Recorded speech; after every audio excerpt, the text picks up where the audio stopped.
Pamela Lucas here from the House of Pamela Renee. Some of the questions that we're going to be asked: who is Princess Elliott Hopkins? How did you get started in fashion design? How do you think Kansas City, Missouri measures up to other fashion communities? So tell us about yourself, Princess. I'm Princess Elliott Hopkins. I am the creative director and designer for Regal Status, which is a fashion brand. How did Regal Status get started? Well, it was another name for the clothing line. I just followed the spirit in becoming a designer. And then I didn't like when I went into the store and the outfit matched, like the shirt and the pants. Okay. You know, I rather had put it together myself. Okay. I was frustrated trying to find something that was unique to me or to my style. Another thing is, one place I went to, someone had the same garment on as me. Woo! That right there is a wake-up call. Yeah, I'm pretty sure, like, especially during prom. I'm a retired school teacher, and sometimes I go to prom, and if I see a couple of girls in the same dress, I'll be like, oh, babies. They mad as can be, but what can you do? So that's another reason why you need a fashion designer to make sure you're unique. Yes. Nobody has what you have on. One time in high school, I had this outfit, and one of my classmates asked me, where did I get it from? She liked it. She actually got the same outfit in the same color. So people was like, this such and such, did you let her wear your outfit? Oh, okay, so you've been wanting to be a fashion designer from way back when. Well, a lot of people do not know it's dance.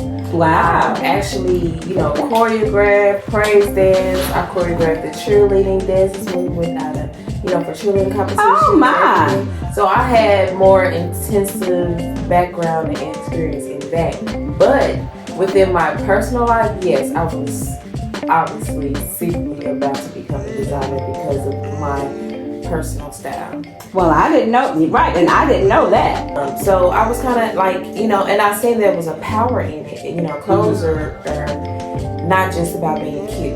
It's actually empowering, because when you look good, you feel good. So I did. That's true, ladies and gentlemen. So you had it in you.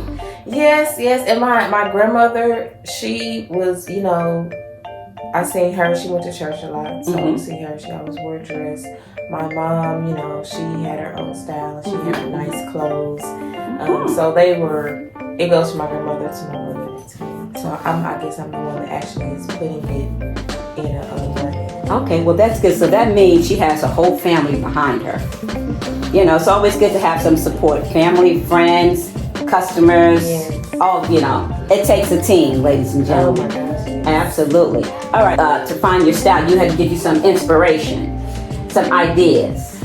Yes, I love Lucy. Okay. It's funny. Yeah, but yeah. she can dress. Like her dresses and Okay. I watch different shows like Younger Restless. They dress nice. So I was always attracted to a certain type of style. Like even on Martin, Gina was in the professional world, so she had a certain style. And Shanae was a whole nother style. Okay.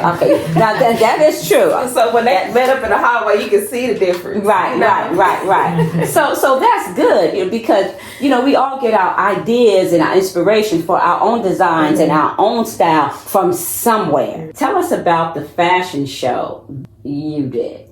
I did a fashion show last year. Which was 2020. Okay, well that's good.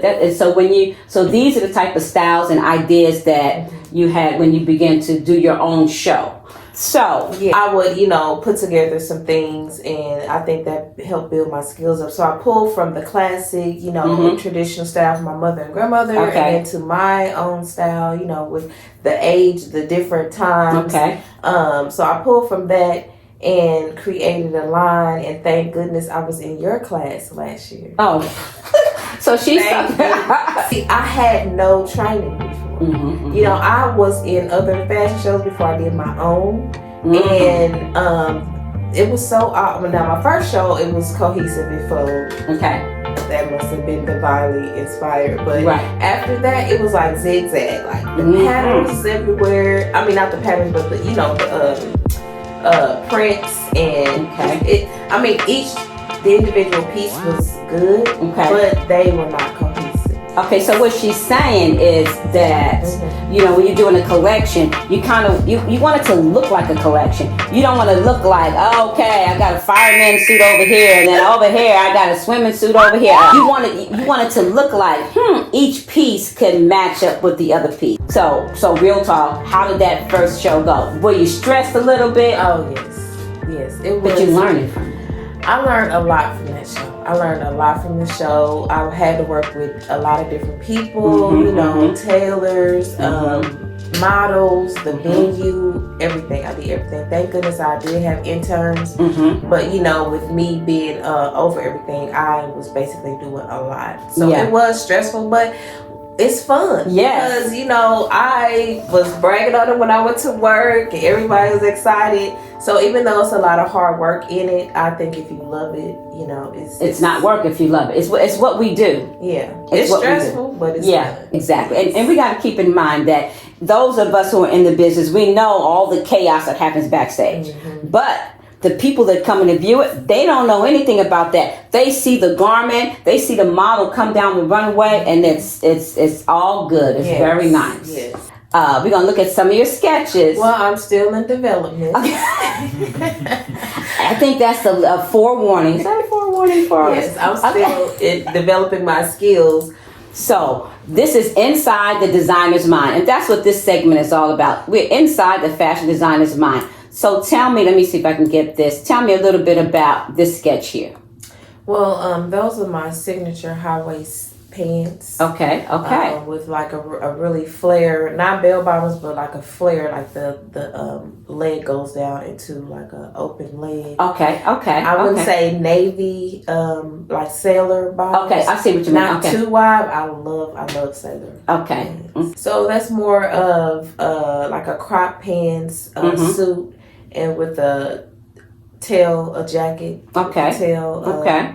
For like business casual, but some people that work in the office have events after work, right? And they can't like rush home and change anything. So to have something that can go from the office to like a social event is something I'm gearing towards. You know, really putting out there for women. All right, wonderful. All right, and then. Okay, so that is my flower shirt. I love, you know, just playing with different styles. Okay. Because to me, you can interchange with other pieces in your wardrobe to expand your wardrobe. Okay, all right. So I make pieces that can go with like this here, the sketch with the quarter-length sleeves and the, you know, not mid-waist, but it comes under the waist that goes with crop pants or... Yeah, then you can actually wear that shirt with jeans and heels. Absolutely, and you have that here today. We're going to see that one today, and this one. So I am getting into maxi dresses because you know a woman, we want to feel beautiful all the time, and what makes us feel more beautiful than a beautiful dress? There we go. So yeah, just something you can slip on. You know, put your hair up and run out the door and still look wonderful. Okay. So guys, keep this sketch in mind right here because we have this garment here today and we want you to see that. We want you to see how it goes from the designer's mind onto a sketch and then onto a garment. And that is one of the main things, you know, from the sketch, from your mind to the sketch, and then, you know, then it goes over to the garment and we can go from there. Here we go. Now, so if we get ready to, now we need a production sketch.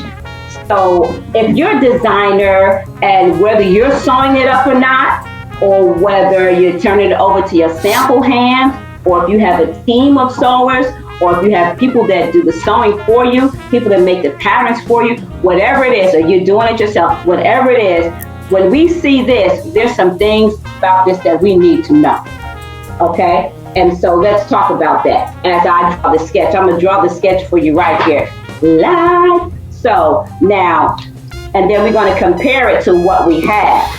So on these crop pants, okay, then we got a seam in the front, and here's one pant leg, and then here's the other pant leg. Now I got some questions for you. Are there any pockets? Are there any darts? If you don't know what darts are, that's why you need to take a class. It helps with the shaping, because this fabric is not a stretch fabric. It's not fabric that you can just make one little thing and it just fits your body because it stretches to it. We want to construct our garment to fit. Here is our center front seam. Okay? Here is a dart right here. And here's another dart. We got 2 darts right there. Let's take a look at this side pocket. It also has a top stitch. So we had a dart here, a dart here, a dart there, a dart there. And then at the side, there was some top stitching where our pocket would go. What kind of hem is it? Is it turned up 1 inch? Is it turned up 2 inches? Is there any top stitching on there? What's going on with the bottom hem? It's top stitch. Looks like 5/8 of an inch from the edge. Fashion sketch needs to go with your fashion sketch, ladies and gentlemen. Now the back also has 2 darts, but the back has an extension. How is a person going to get into these pants? Here is the waistband, and we don't want to have a top stitch right on top of it. We want it in the ditch. In the ditch means in that seam right there, okay? And normally, you don't want to see that seam. That's why they're talking about in the ditch. So that's what that means. Okay, ladies and gentlemen? All right. And we might as well go ahead and grab this guy here for a hot second.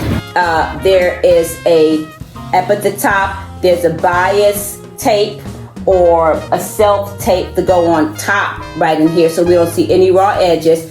And then we got that top stitch down. Okay? Let's take a look at that. So tell us about this. This book is a guide to fabric and fashion. It tells about the different fabrics and where they come from, originate from around the world. How to use them or how they're best used in different garments. So I'm still digging in. It's very, very informational. And it has abundance of wealth about fabric in it. So absolutely. When we went to New York City, I spent my time between 36th and 40th, between 7th and 8th Avenues in the fabric stores. One store after another, one store after another, one store after another. So I will see y'all can see the videos on that. I'll put them probably on the next one. But Princess came with me. We went there during New York Fashion Week. Let's take a look at this design you got now. Very nice. Look at this. This was created for a fashion show I was in. Like I said, I had different styles and everything. Okay. So it was just something, that is corporate, but also you can fashionable. Exactly. You can wear it in the office or to a social event, and you can put it with jeans or with slacks. It's kind of wintry. It's for the fall, winter season. So I'm all about capes that drag the floor and high collars, because I love the French culture. Yes, so yes. Where you'll see a lot of and that's where we have similar tastes because high collars, big sleeves, and capes. Whenever I do a show, you always see a cape somewhere. Okay, Miss Lucas, Pamela Lucas, House of Pamela Renee. Where's the cape? Where the big sleeves? Where's the collar? Now, do you love wearing cape? Because I like wearing them. Yeah. They flow. Yes. Just so you know, we're doing about the pattern making video subscription. Yes. So do you find that helpful to you?